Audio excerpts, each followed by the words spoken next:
Hello तो बच्चों, आपका स्वागत है आयुर्वेदिक क्लासरूम की नई वीडियो में।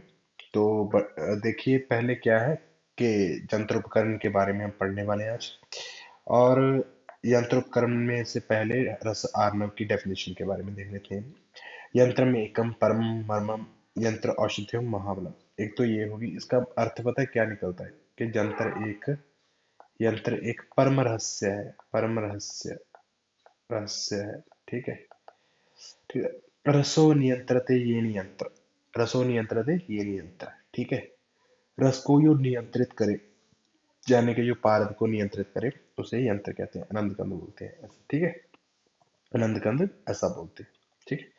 उसके बाद आ गया रस तरंगिणी। रस तरंगिणी क्या है? रस तरंगिणी में 20 यंत्रों का वर्णन मिलता है। आनंद कंद में 41 यंत्रों का वर्णन मिलता है। और रसरत्न समुच्चय में बत्तीस बत्तीस यंत्रों का वर्णन मिलता है। और जो पारद संहिता है, पारद संहिता में 45 यंत्रों का वर्णन मिलता है। तो इसको आपको याद कर लेना। ठीक है, बिल्कुल आपको याद हो जाएगी। दोला यंत्र क्या है? दोला यंत्र को हम याद कर लेते हैं। देखिए ऐसे दोला यंत्र याद करना है। ठीक है। ये हो गया दोला, यानी कि कुछ लटक रहा है। ठीक है। तो इसमें से कोई लिक्विड है, इससे जो वाष्प यानी कि भाप बनती है, उससे ये स्वेदन होता रहता है। ठीक है। ये पोटली है, इसमें पारद रखा जाता है। ठीक है, ये स्वेदन के लिए यूज होती है। उसके बाद डमरू यंत्र।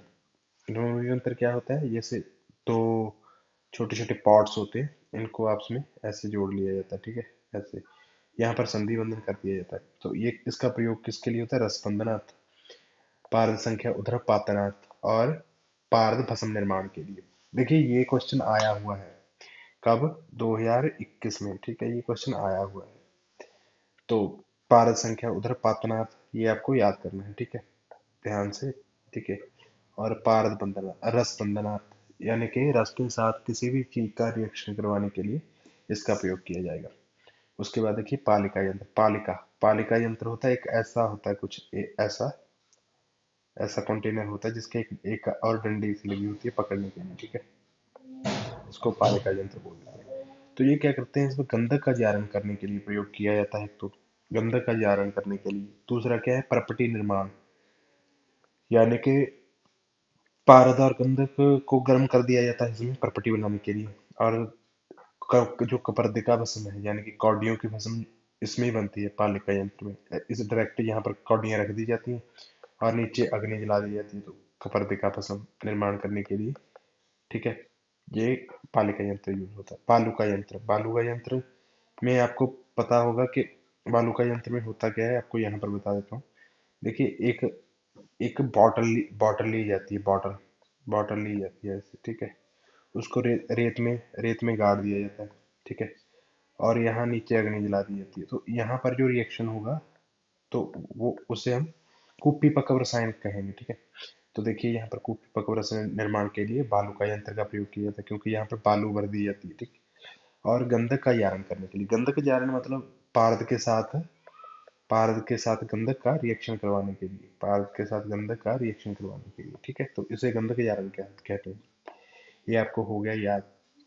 उसके बाद विद्याधर यंत्र। विद्याधर यंत्र एक तरह का डमरू यंत्र ही होता है। तो इसमें गंधक जारण, यानी कि पारद के साथ गंधक का रिएक्शन करवाने के लिए तो ये यूज हो ही सकता है। दूसरा क्या है? हिंगुलोत्थ पारद की प्राप्ति के लिए, यानी कि पारद की ओर होती है। पारद की जो ओर होती है उसे हिंगुल कहते हैं। ठीक है। तो उसमें से जो पारद की प्राप्ति करने के लिए कौन सा यंत्र यूज किया जाता है? विद्याधर यंत्र यूज किया जाता है। तो दृढ़ अग्निपाक करने के लिए भी इसका प्रयोग करते हैं। ठीक। क्योंकि ये ज्यादा अग्नि सहन कर सकता है। तो ये आप याद कर लें, क्योंकि ये क्वेश्चन आया हुआ है। दृढ़ अग्नि, क्योंकि इसमें जो अग्नि सहने की पावर थोड़ी ज्यादा होती है। उसके बाद है पातन यंत्र। पातन यंत्र क्या होगा? आपको पता ही है कि पातन है।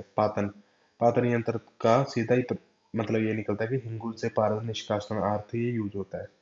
ये भी एक डमरू ये यंत्र के स्वरूप का ही यंत्र है। यहाँ पर देखिए हिंगुल रख दिया जाता है और इसको गर्म कर दिया जाए तो पारद ऊपर चिपक जाता है। तो ऊपर जाने के उसका उधर पातन हो जाता है। पातन। ठीक है। तो पातन यंत्र हो गया। भूधर यंत्र क्या होता है? के अंतर्धूम गंधक के अंतर्धूम जारण करने के लिए हड़ताल संख्या निर्माणार्थ। ठीक है, इसका प्रयोग किया जाता है। ठीक, गंधक के अंतर्धूम जारण करने के लिए और हड़ताल संख्या निर्माणार्थ। इसमें क्या होता है, ऑक्सीजन की सप्लाई नहीं होती। तो हड़ताल और संख्या जब बनते हैं, इनका जो होता है ऐसा फार्मूला होता है AS3, ठीक है। तो ये निर्माण करने के लिए भूतल यंत्र का प्रयोग किया जाता है। पताल यंत्र, पाताल यंत्र का क्या होता है, गंधक तेल और भलातक तेल और विश्वामित्र का पाल तेल, ठीक है। तीसरा होता है कच्छप यंत्र। कच्छप यंत्र क्या होता है, विड्ड सहित पारदीयारनाथ, विड्ड सहित पारदीयारनाथ इसका प्रयोग करते हैं, ठीक है। और गंधक जारनार्थ, गर्भद्रुति हेतु, षडगुण गंधक जारण हेतु, ठीक है। इसको आप कैसे याद करो, कच्छप, कछुआ बना लो एक, तो छोटा सा नहीं, है ना, ऐसे उसके आगे छः छः बना लो। देखिए विड्ड साहित्य, कछुए की ने विड्ड का त्याग कर दिया, विड्ड साहित्य पारिजारनार्थ, और गंधक जारण तो सभी जगह ही है, गंधक जारनार्थ। कछुए के अंदर एक छोटा कछुआ और बना लो, तो गर्भद्रुति हेतु और 6 गुना, साथ में 6 ड्रॉ कर लो, 60 गुना गंधक जारण हेतु, ठीक है। ये थोड़ा सा ऐसे बना के याद करना पड़ेगा। उसके बाद आगे कोष्ठी यंत्र। कोष्ठी यंत्र क्या है, द्रव्य का सत्तापातनार्थ प्रयोग किया जाता है, ठीक है। ये रट्टा है, कोष्ठी यंत्र द्रव्य का सत्तापातनार्थ। कब कोष्ठी यंत्र का प्रयोग, द्रव्य का सत्तापातनार्थ, ठीक है। उसके बाद दीपिका यंत्र। दीपिका यंत्र, दीपिका यंत्र को कैसे याद करना है, जैसे आपने एक दीपिका पादुकोण की मूवी देखी होगी, ठीक है। अधोपातन यंत्र, वो रणवीर कपूर के साथ थोड़ा रोमांटिक सीन आप सोचिए इसको, और वो उसके अधो होती है, रणवीर सिंह के अधो, यानी कि नीचे। तो इसी दीपिका पातन, इससे ऐसे याद करें, पारद का अधोपातन, ठीक है। दीपिका यंत्र से पारद का अधोपातन, ठीक है। कंदुक यंत्र, कंदुक यंत्र किसके लिए यूज होता है, तेल निष्कर्षणार्थ, तेल को निष्कर्षणार्थ, यानी कि तेल निकालने के लिए, ठीक है। गर्भ यंत्र, जो गर्भ यंत्र है, पारद व, देखिए पारद और गंध की पिष्टी बना ली, ठीक है। उसके बाद क्या, उसको मारण, यानी कि उसकी भस्म निर्माण करने के लिए, ठीक है। या फिर सीधा ही देख लीजिए अब, पारद भस्म निर्माणार्थ, ठीक है। इसका और इसका मतलब तो सेम ही निकलता है। और सोमनाथी ताम्र भस्म निर्माणार्थ, सोमनाथी ताम्र भस्म निर्माणार्थ भी गर्भ यंत्र का प्रयोग करते हैं। उसके बाद दीपिका यंत्र अपना हो गया, ठीक है। कंदुक यंत्र क्या है, तेल निष्कर्षणार्थ, ठीक है। और गर्भ यंत्र क्या है, पारद व गंधक की पिष्टिका मारण, सोमनाथी ताम्र भस्म निर्माण। देखिए गर्भ यंत्र का प्रयोग किया क्या है, ये हमने दोनों कर लिए, ठीक है। ये भी कर लिया आपने गर्भ यंत्र ऊपर, तो यहीं से आपको याद करना है। आकाशपातन यंत्र, अ से आकाश और अ से अर्क, ठीक है। ये इसको ऐसे याद करना है, आकाशपातन यंत्र, अर्क निर्माणार्थ। हंसपाक यंत्र, हंस हंस हंस क्या करता है, देखिए हंस है जो, वो विड त्यागता है, विड त्याग देता है, ठीक है। तो हंस पाक यंत्र विड निर्माणार्थ, ठीक है। बल्लभी यंत्र, जो बल्लभ होता है, जैसे जैसे बल्लभ होता है, बल्लभ, तो बल्लभ को हम कहाँ लगाते हैं, ऊपर, उधर। तो इसका यानी कि ऊपर लगाते हैं, उत्थापन, इसी से उत्थापन, ठीक है। या फिर देखिए बल्लभ है ये, तो ठीक है, तो बल्लभ का ऊपर लगाते हैं, तो इसी से आपको याद करना है, उत्थान, ऊपर की ओर उत्थान होता है ना, तो इससे उत्थापन याद कर लेना है आपको। सोमानल यंत्र, सोमानल यंत्र का क्या मतलब होता है कि मंद मंद, यानी कि ठंडी अग्नि, यानी कि धीमी आंच, ठीक है। धीमी आंच पर क्या करेंगे हम, अभ्रक का यारण करेंगे, ठीक है। अभ्रक का यारण करेंगे, ठीक है। द्रविका यंत्र, द्रविका यंत्र क्या है, द्रविका एक करछी सी होती है, करछी, करछी, करछुल, करछुल भी बोल देते हैं इसको। इसको इसमें क्या करते हैं, नाग और वंग, नाग और वंग, ठीक है। इसकी संवेदन करने के लिए इसका प्रयोग किया जाता है। उसके बाद आगे स्थाली, ये तो आपने पढ़ा ही होगा, स्थाली पाक किसका करते हैं, लौह का, ठीक है। और रस का शोधनार्थ, रसक का शोधनार्थ, ठीक है। ये आपको याद करना है मेनली, रसक शोधनार्थ। लौह का स्थाली पाक तो आपको याद होता ही है, सभी को सेकंड ईयर में पढ़ाई होता है, ठीक है।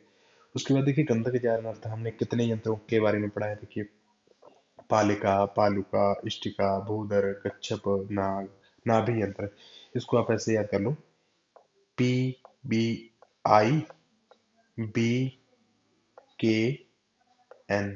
ठीक है।